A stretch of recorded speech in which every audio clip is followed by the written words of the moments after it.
la gent que a Catalunya puguem estar en contra d'aquest moviment no ens mobilitzem per una senzilla raó, perquè l'assenyat, el que ja tenim, no mobilitza.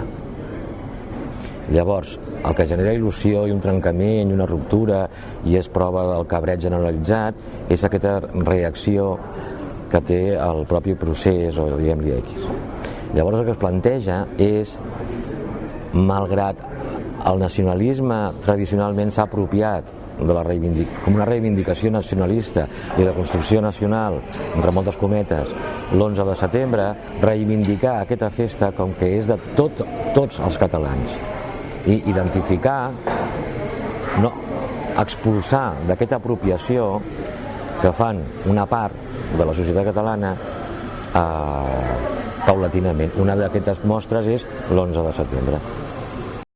Que per primer cop, des que es va instaurar la democràcia a Espanya, hi va haver un sector de catalans que van poder festejar d'una manera cívica l'11 de setembre, no reivindicativa.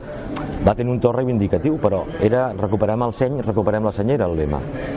O sigui, expulsem aquesta expulsió que ens fan perquè portem 30 i pico d'anys que el nacionalisme s'ha apropiat i ha patrimonialitzat en to reivindicatiu d'una quimera i una entelèquia que ha creat totes aquestes festivitats que expulsen a tots aquells que no participem d'aquest somni i d'aquest viatge a Ítaca.